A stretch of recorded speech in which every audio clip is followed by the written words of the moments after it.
Mga komunista, these are just a few of the many things hurled by the Dutertes against critics of the controversial confidential funds that have now been stripped off by the lower house from the Office of the Vice President, the DepEd, and some other agencies. Our guest tonight is one of the most vocal critics of these confidential funds. She's known online as Tita Bing, an overprotective tita and queen of Bardagulan. Let's welcome to the show former Commissioner on Audit Commissioner and P3 PWD Party List nominee Rowena Guanzon. Welcome.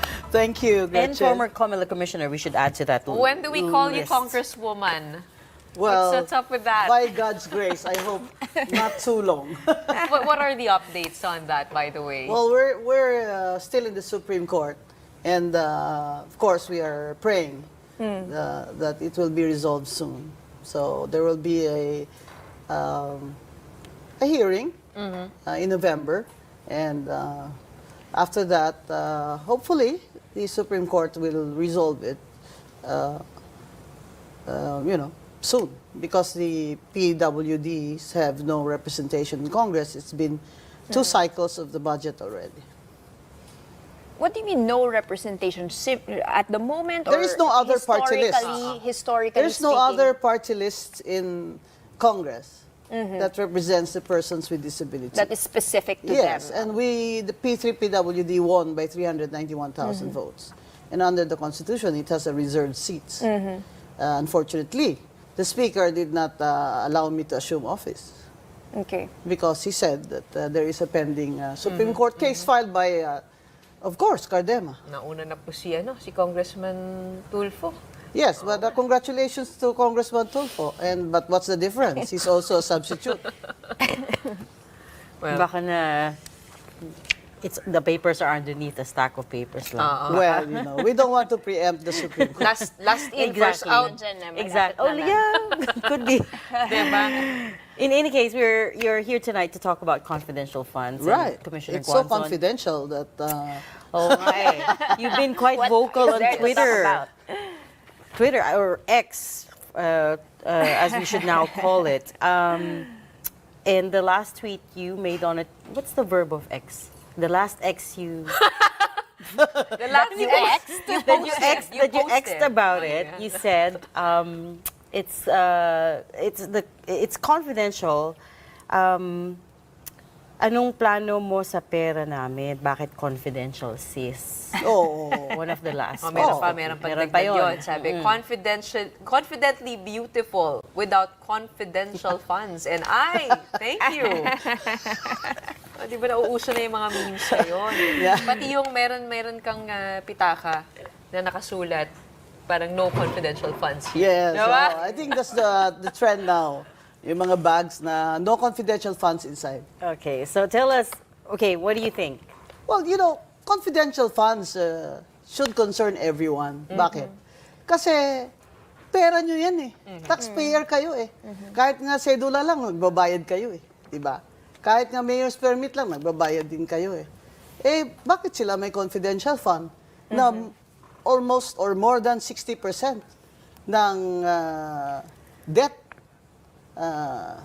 country is in debt, more than 60% of the gross domestic product, 14 trillion debt. Tapos, magko-confidential fund kayo ng 2.1 billion sa Office of the President lang. Bakit mag-confidential fund ng Presidente? Nandiyan naman ang confidential fund ng Army, ng military, ng police, that he is the Commander-in-Chief. Bakit kailangan pa niya mag-confidential fund? Intel fund. Iba ang Intel fund sa confidential fund. What's the difference? The difference is the intelligence fund is for military, And you're okay with that? bodies. And with the amounts, you're okay It's with necessary, the amounts? but it's how they spend it that's objectionable. The confidential funds are called as such because they are appropriated for civilian agencies. So, for example, last year, the Department of Transportation had around 30 million. The Department of Social Welfare had 30 million. I mean, who are you going to entail in the DSWD? While the state universities and hospitals, they've cut the budget. But now the president wants 1.2 billion in his confidential fund. The vice president wants, 500 million? And another 500 million for DepEd, which now Ito, masaya. Kasi now, the House of Representatives, dati, kandara pa sila. Bigay kay BP Sara ng, no questions asked, confidential funds. Ngayon, binawi nyo. Siyempre, magagalit si Digong sa inyo. Di ba? Uwak-bawi pala kayo eh. Yung sinabi po ni Presidente. Hero ba kayo? Hero? Ha? Dahil binawi nyo? Dahil nakinig kayo sa taong bayan? Hindi naman eh. Baka naman politika lang yan. Nabanggit po ni former President Duterte na gagamitin sana ni VP Sara yung confidential funds para sa ROTC. Is that legal? Ay, hindi naman po pwedeng sa ROTC nyo yan gamitin. Kasi yung mga confidential fund, may regulation ang Commission on Audit dyan. Hindi po ba? May circular yan. Ang problema po kasi, sa Intel Fund, walang resibo. Yung confidential fund, wala ring resibo. I was mayor also before, naging COA commissioner pa ako. Alam niyo ba, liquidation ng Intel Fund na yan, ipapasok lang sa sealed envelope, nakalagay sa circular, in sealed envelopes. Pwede ba recipe ng adobo mo, ilagay mo doon, adobong dilaw? Ilagay mo doon sa sealed envelope.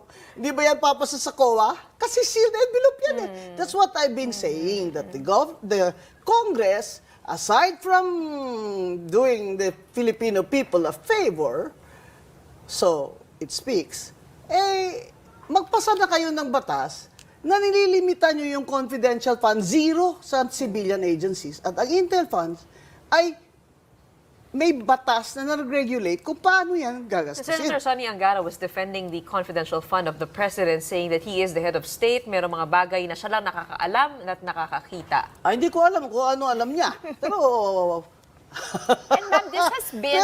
Pero I am saying that he is the commander-in-chief and he has all of these intel funds of these military agencies at his disposal. At siguro naiinggit siya kay Digong kasi 4.5 billion si Digong no? Last year. Sabi ni BBM siguro, ba't ako 1.2 billion lang, umaangal kayo? 4.5 na na. But that's the issue, ma'am. Why now? Why is it just being looked at now, shed to light? Is it the sheer amounts, the sheer audacity? Alam nyo kasi... Or it's been there for every administration? Grabe ang mga tao ngayon Kaya bumagsak yung rating nila. Grabe na yung inflation, grabe na ang rising prices. 60% or more of the GDP ang utang. Baka gusto niyo matulad na kayo sa mga mas mahirap pa na bansa sa atin na halos hindi na tayo makabili ng bigas natin. So, in that context, na poor ang country naton, mag-intel fund, confidential fund pa kayo na hindi namin alam where you spend it. Napaka-confidential, hindi namin alam. What's up yun sa Constitution? There has to be accountability and transparency, Gretchen. O saan ang transparency dyan kung sealed envelopes yan? Gusto nila lahat, may confi fund sila kasi parang yun ang kanilang kitty-kitty, di ba? Hold on, I want to take this chance to correct a misconception though. Confidential funds are audited kasi a lot of people assume that they're unauditable, but they are funds are also audited. Yes, There is they're a COA audited. circular. So they can be audited. It's just that, as you pointed out, the rules No on receipts. liquidation are unclear. No receipts are required. It's in the Correct. circular. You read it. So what happens to that sealed envelope? Who gets to read it? Who The gets COA. to check it? The Sila COA lang. auditor. Okay. Yeah. Okay. And So it's really in case them. of national agencies, the office of the chair of COA has a specific officer there in the rank of director. If there are further questions, what happens then? Well, they can disallow it. You see, the COA is the guardian of the funds of the government. So the they buck can stops by disallow the COA. it. Yeah, they can disallow it. But tell me, and no offense to COA, it's a professional organization. I was very happy there, and I have a family there.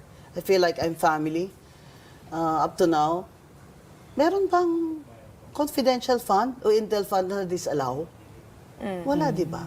But how would that happen, ma'am? Because if that's already been voted on, deliberated on by the budget, and is part already of that, how do you take away the allocation for that? As what are you proposing? What do you mean, take Just it away? completely Oh. abolish or realign it, put it in a new budget? No. We have to stop confidential funds. And where would we put the money, ma'am? But put it in social services. Okay. Put it in state universities. Put it in hospitals. Give it to persons with disability.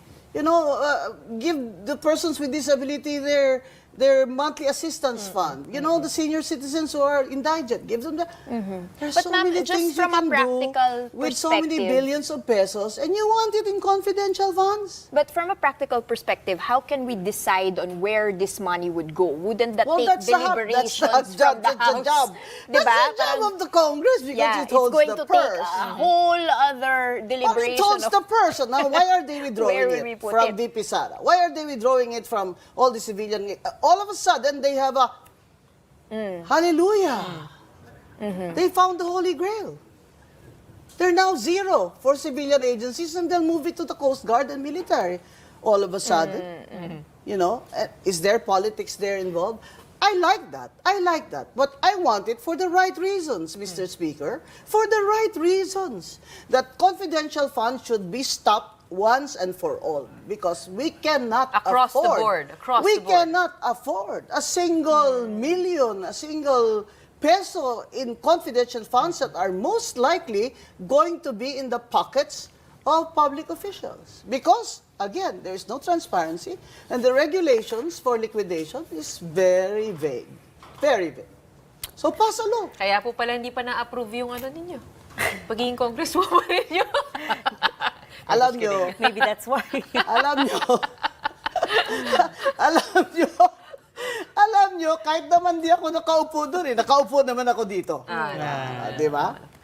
In your time as commissioner there at COA, have you ever opened one of these sealed envelopes? Oh no, that's not my job. Okay. That's the job of the Because I'm just director in the curious, chair. what is written there? If receipts are not required, what do they submit then? You know Well, what I then mean? they're supposed to have a FYI. program, right? So, in the National Expenditure Program, which you call later the budget, they have specific line items, right? And they'll say intelligence fund. They're supposed to have a program. What are you going to use it for? And they submit that to the head of office or the disbursing officer. And then the COA will audit it according to that program. Say, for example, they cannot buy equipment, they can't buy trucks, unless it's for a specific intelligence activity, which they will specify where, how. But as I said, sealed envelope yan. But to date, ma'am, the COA has not said anything about these confidential funds in all of their audits. So far, Well, wala pa naman as a silang... courtesy, I don't think any COA commissioner will sit here and tell you about it. But you ask them if they have disallowed any, and I don't think they have disallowed any. Why do you think that's the case? Because as I said, it's confidential. It's so confidential that it cannot be disallowed. But two people would know, the director and the, as you mentioned, could open the envelope. Yes. Okay. As I said, these regulations are vague. So why bother? Let's go to the Why root of the bother? problem. Why even appropriate confidential funds to civilian agencies when they are not needed? And it's also They're not not a just necessity. these departments that Oh. were mentioned. Nasa LGU din eh. That's the point eh. Even mayors have confidential funds. And this is it. There's no limit, Exactly. There's no limit, Gretchen. In other words, look at some LGUs that Yusek Magno, she said this. The confidential funds of some LGUs have a bigger share of the pie than social programs. Like, let's say, hospitalization. Diba? Who gets to say how much they can appropriate? Only the Sangguniang Panlunsod, and that's very political. You don't buy the argument that they need it for peace and order? Oh, bull. Oh, bull.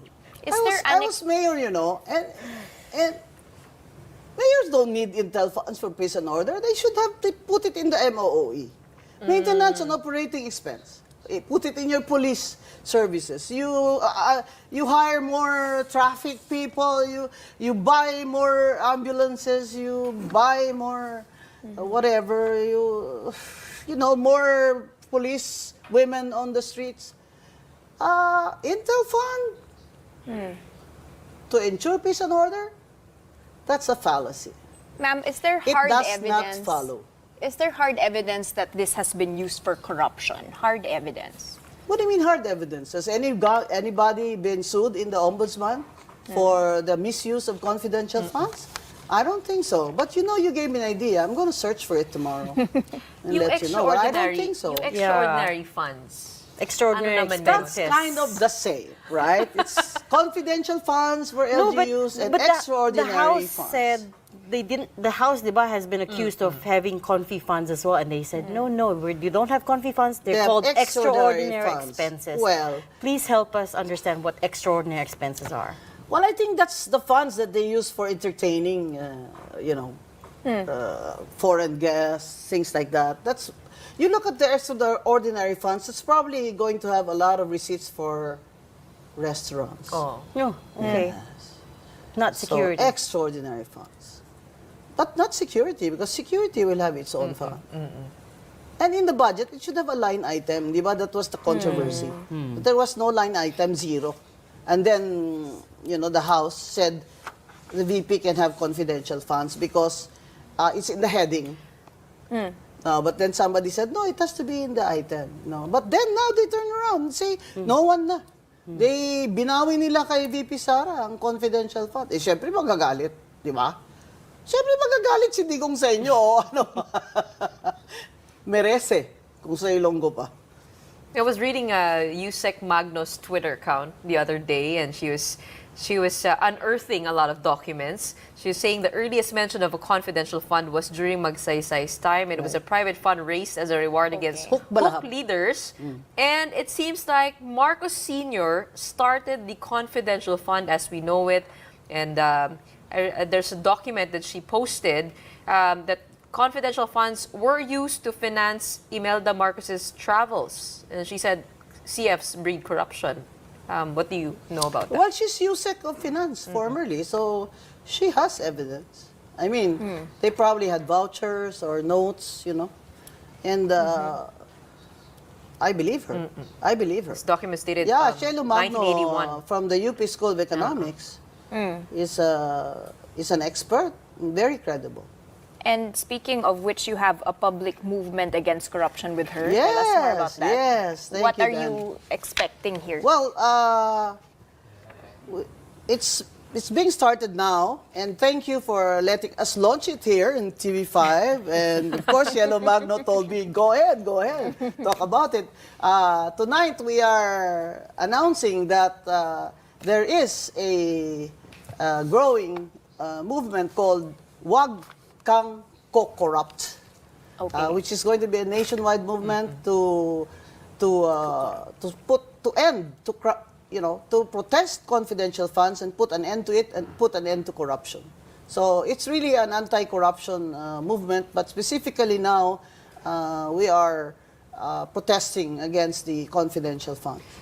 I mean, time and time again, we do hear about the fight against corruption, but what do you propose civilians do to actually expose it and to find where it is? Well, now, the difference between now and, let's say, 5 years ago is social media. All right? So people can gather in social media without physically standing there.